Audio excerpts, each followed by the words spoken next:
Hello friends. Today we are going to discuss about timing of marriage based on Vedic astrology.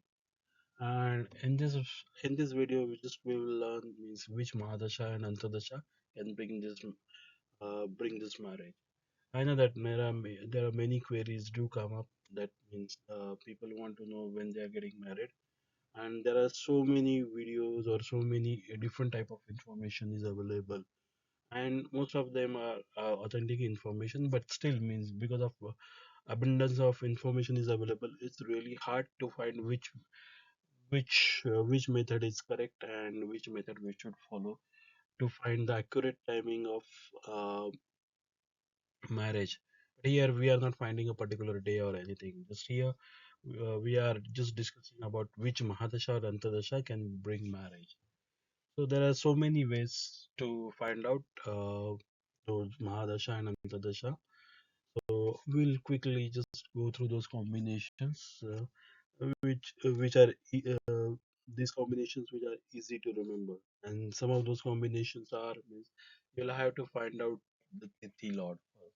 Means if you come across any chart, just find out which is the Tithi Lord, and wherever it's placed, that Tithi Lord, just find out is there any planet in conjunct with Tithi Lord, and whether that planet owns or aspect A7 and UL.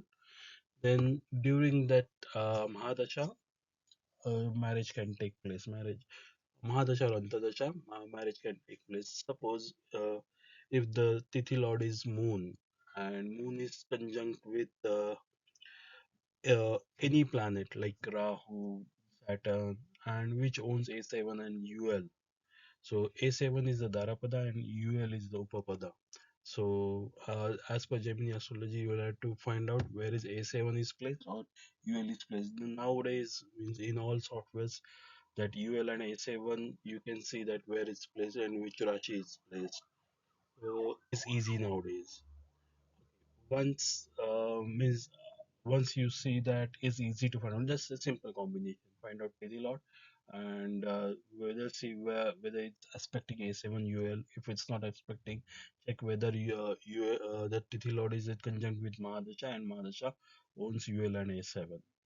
Second thing, once you can't find this combination in your chart, then just find out if Mahadasha Lord is conjunct with Venus, and Venus is the Karaka of seventh house. So any planet conjunct with Venus, and plus it has any association with A7 and UL, can give marriage. That's the other combination. You can see that in various charts. And third combination is that wherever your UL is placed, in Upapada Lagna, and just find out the second lord and seventh lord. And during those planetary periods, marriage can take place. Antardasha or Mahadasha. I will explain you in there are some example charts we will see in those example charts. Then and then marriage can happen during the Mahadasha of 7 from Venus in Rashi chart or Namasha chart. So wherever Venus is placed, so suppose Venus is placed in Scorpio, and so the marriage can take place during Venus period or Jupiter period or any planet placed in Sagittarius or in Taurus. Those planets can bring marriage. Then marriage can happen during the Mahadasha of planet placed in the first house, seventh house, and if those planets have any association with A7, UL plus, it has association with this 12th house, that can bring marriage. So these are some simple combinations which you can see in chart, and then you can just determine the possible time frame when the person can get married. So I got some example charts. So we'll quickly go through those charts. But before going through those example charts, these are the Sthiti Lot table. You can go through the Sthiti Lot table from Pratipada to Ashtami. So the sequence start Pratipada is first. Pratipada it's the Lord Sun. Dvitiya it's Moon. Tritiya is Mars. Chaturthi is Mercury. Panchami is Jupiter. Shashti is Venus, Saptami is Saturn, Ashtami is Rahu, and then repeat that order till Amavasya. The last is Purnima is Saturn and Amavasya is Rahu. So you just remember this table. It's easy, but whenever if you see any chart and if you go through Panchanga, you will see the Tithi Lord, Tithi and Tithi Lord over there. So nowadays it's really easy for people to find out who is the Tithi Lord. So I got the example chart one. Indira Gandhi marriage yoke was in Rahu and Saturn period. So actually the answer is even. So she got married during Rahu period and Saturn period. So why she got married in Rahu and Saturn? So there are many explanations given in various videos or even everywhere. Means why she got married. There are so many ways out there to determine the marriage, but what I find is effective and easy rather than means going through too much detail and technicalities. Find out the Tithi Lord first. Here the Tithi Lord is Shukla Shashti. So it's a Venus. So check where Venus is placed. So Venus is placed in Sagittarius and Rahu is associated with it. And she got married during Rahu Mahadasha. So here you can see our first combination. This Tithi Lord is connected with or conjunct with the other Lord. Here the Rahu is the eighth Lord. Eighth Lord and is placed with Venus. And see the Venus has association with A7, A8 and A6 plus. Even if you can see the UL is placed in the Aries, Rahu is expecting it. Even you can check the degree of that UL is it's in Bharani Nakshatra. So the Venus is overall controlling UL A7, A8 and A6 and Rahu is connected with. So it's possible that Rahu during Rahu period she could get married. And whereas the Saturn, why the Saturn? Saturn is the seventh house lord and eighth house lord, placed in the first house. So Saturn can bring that marriage. Even Saturn is aspecting Moon as well. So it's a first house lord.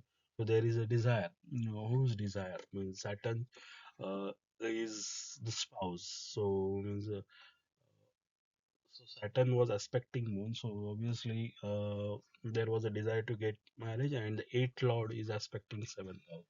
So out of the means they were planning to get married, but out of the blue, suddenly they get married due to some transformation happened in Indira Gandhi's father's life.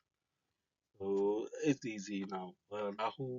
If the Rahu is associated with Venus, then there is a possibility that person can get married to foreigner or any person who is not uh, from their culture. Maybe they are living far away in a different area or far from the native's birthplace. So this combination you can see that means for me means this is a gold. Means rather than going into technicalities, find out the Tithi lot and then check whether it has got any association with A7 or UL. So if you see just A7 is having a connection, then you can say that the person might be in a relationship, but it won't convert into marriage or because of there is no association with UL. So we'll go to next chart. Example chart two. Kajol, film actress or Bollywood actress, got married in Feb 99 during Saturn and Mercury period. So why I have given those answers as a mm, as a title. For means I don't want people to think too much about technicality. So now we know that what happened in the past. So we can just figure it out some rules, some patterns. Once we understand the patterns, it can give us a clue. So possible clues. So it's easy rather than going into technicalities. Now here you can see that I have attached natal chart.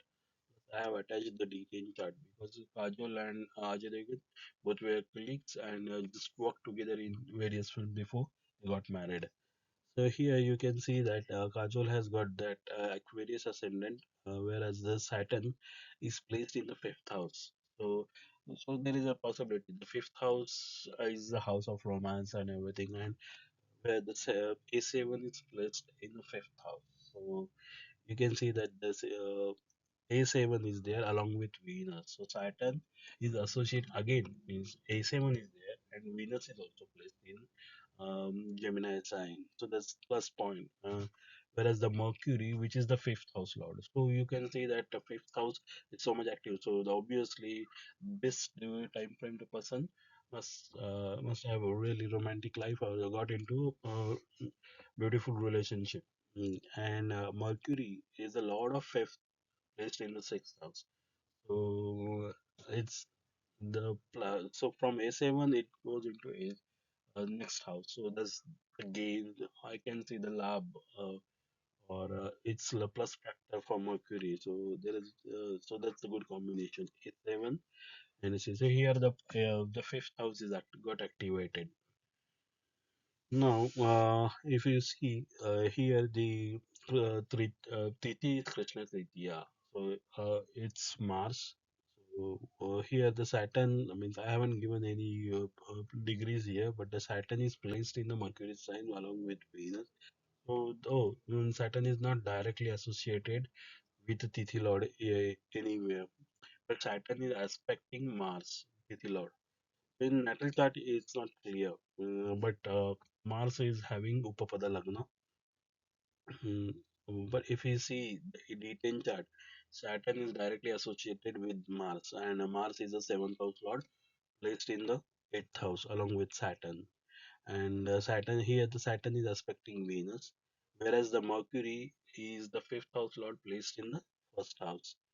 So you though means it's there are two combinations are matching. Though the Mars is not giving clear cut picture, but the Saturn is placed with A7 and is aspecting seventh house. Plus Saturn is the lord of 12th house. So there are other combinations are suggesting that this period the person would have got married. So yeah, no, and Mercury also. If you see the Mercury is associated with the Sun as well. So Sun is the seventh house lord placed in the sixth house. So both Saturn and Mercury has association with the seventh, as and both are aspecting 12th house.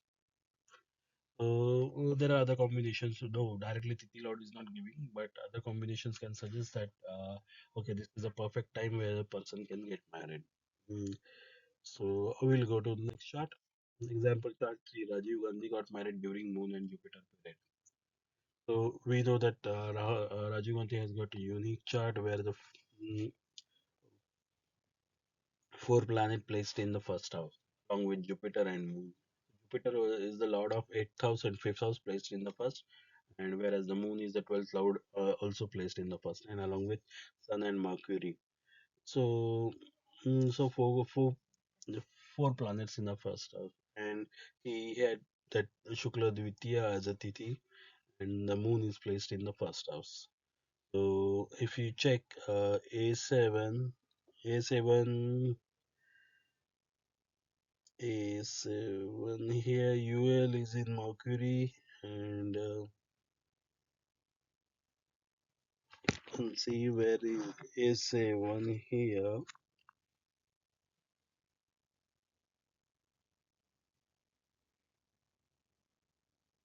Okay, A7 is in Libra, and UL is in Virgo. So A7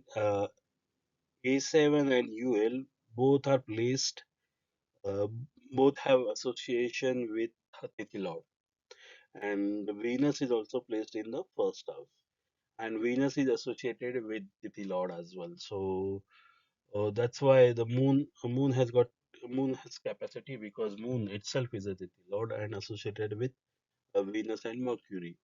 So that's why that those two periods gave that marriage. But why Moon and Jupiter? Before that Jupiter Antadasha, Rahu was there, and Rahu is placed in the 12th house in a moon sign. So Rahu was also capable to give relationship. And Rahu, if you see that if Rahu has any association with the Tithi Lord during Mahadasha or Antadasha of Rahu, person can get attracted towards foreigners or the foreign culture and might end up having a relationship with foreigner. And I got some some special charts regarding those. Just we will discuss those combinations in another video. Uh, so they were into relationship in Moon Rahu period, and they got married in Moon Jupiter period. Here, Moon is a 12th lord aspecting 7th house, whereas the Jupiter is 8th lord aspecting 7th house. So it's possible during Moon and Jupiter they could have got married. And if you check the the Namasha sign, Moon is associated with the Venus as well. Jupiter is associated with Rahu. So it's out of those 5 6 combinations, you'll have to find out which combination is prominent, and then you can figure out. Yes, there are so many combinations which suggest that person would have got married during Moon Dasha. First, the Tithi Lord is aspecting 7th. Thus, Tithi Lord is associated with A7 and UL. So Moon is the primary factor. Primary factor, and Moon is the emotions. Like Moon is a watery planet. Plus Moon Venus. Whenever those periods are ongoing and A7 is anyhow connected with those planets, then there is a chance that person must be emotionally involved with the other person or the spouse, and then marriage can take place. Okay, so we'll go to next chart. Example chart 4, marriage happened during Rahu and Moon Dasha. So this is the Pramod Mahajan's chart, where the ascendant is Gemini, Mercury, Moon, and Venus, both all three planets in the fourth house, where it has got A7. So the UL is here in Capricorn. So A7 is a Virgo, and whereas the UL is in Capricorn. And here the Tithi is Krishna Chaturdashi. So, Krishna Chaturdashi, Venus is associated with Mercury, Moon, and Venus. But now here, the person has got married during Rahu Dasha and Moon Antardasha. So Moon is the second house lord. So we know that means second house lord is the Kutum. Second house is about the Kutumba Sthana, and Moon is associated with the Venus. Now there is an interesting combination. Why Rahu? If we see Rahu is a co-lord of Virgo, mm, along with Mercury, then Rahu means Rahu is a dispositor of Venus and Moon. That we can consider that, and Rahu is not aspecting UL, but Rahu is the lord of second house. You can see the Aquarius. Rahu is the co-lord of Aquarius as well. So Rahu, and the Moon is the seventh house. So we earlier discussed that whenever means marriage can take place if the second house from UL period is ongoing and seventh house period is ongoing. Second and seventh are simultaneously operating, so person can get married during that period. So this is one example where you can study based on UL as well. Next chart, example chart 5, love marriage during Mercury and Sun period. So here the Tithi Lord is Krishna Tritiya, Mars. Okay, so Mars is placed in the seventh house along with Sun, and Mercury is placed in the sixth house, aspecting 12th house. Now, love marriage happened during Mercury and Sun. Mercury is placed in Mars in the Scorpio sign, so it has got connection with the Tithi Lord. But why Sun? The Sun is the third house Lord, placed in the seventh along with Mars. So this combination is possible, but if you check from UL, Mercury is the seventh house lord, and Sun is the sixth house lord placed in the 10th house. But how about A7? A7 A7 is in Aquarius, so it doesn't have direct association with A7, mm, Mercury and Sun. But if we check this combination or Mercury period in D9, you can see that Mercury is associated with the Lagna Lord Shani, and Mercury is aspected by Venus. So the Mercury is placed 7 from Venus, and Mercury is aspecting UL, and Mercury is associated with Shani. Shani is aspecting A7. So, and Sun is also associated with Venus. So this is possible that if you can't see good combinations, or in D1 you can check D9 and other charts also. So you, if particular Mahadasha is giving any connection with UL and A7, then there is a possibility that person can get married. So don't only just focus on a D1. Always some combination, some yoga uh, is generally properly scripted in other charts also. So you can see that other charts and then come up with the idea. Okay, that this is a possible time frame where person can get married. So here, rather than just focusing on the first D Rashi chart, we just focus on the D9 Namasha chart. Again, we'll take the example chart 6, love marriage during Sun and Saturn Dasha. Here, the Tithi Lord is Krishna Chaturdashi, it's Venus. So, Venus is placed in the third house, and ascendant is Taurus. So, Venus is placed in the third house, and the person got married during Sun and Saturn Dasha. Here, the UL is placed in Aquarius. The seventh house, Moon and Sun both are placed in the seventh house. So Sun is associated with Moon, and Moon is the dispositor of Venus. So again, Moon. So I know this person. He was emotionally involved with the spouse or the partner. Hmm. So Moon and both were just staying far away from each other in different countries. And, initially means boy's parents were not happy. And you can see that Moon were not agreeing. So Moon and Sun both are placed seventh house from UL. So actually, the mother was not happy with the marriage, and they did not permit that boy to get married. But anyway, as the girl was so persistent, and they were deeply in love, so they got married in the court. Court in Sun and Saturn Dacha. Here, if Sun is associated with Moon and Moon is the dispositor of Venus, so there is a combination that they got married during this period because of the Venus and all those. If you check this combination in D9, it will give a similar script, hmm, similar type of script. So Sun is the ascendant lord and Shani is the seventh lord. So there is a possibility means the person can get married during this period. And they got married in a court, and after 2 years they got married. Their parents were agreed, and they just arranged the wedding ceremony during sun period and Venus Antaresh. So now even you can see that A7 is activated again during sun and Venus. um, I always see uh, rather than a seventh house 12th house, I always figure out where UL and A7 is placed. So, to marriage and having a relationship means both UL and A7 should be connected. Even you can check from from L, where those planets are, where AL and UL and A7 is. So, these are the things. And if you see more charts, you can master this technique. Example chart number 7. Marriage happened during Rahu and Shani Antardasha. So we always check, okay, Moon, Venus, Shubha planets can bring marriage, but Rahu and Shani, uh, can they bring marriage? This is a Pisces ascendant. Rahu and Shani both are 12th lord.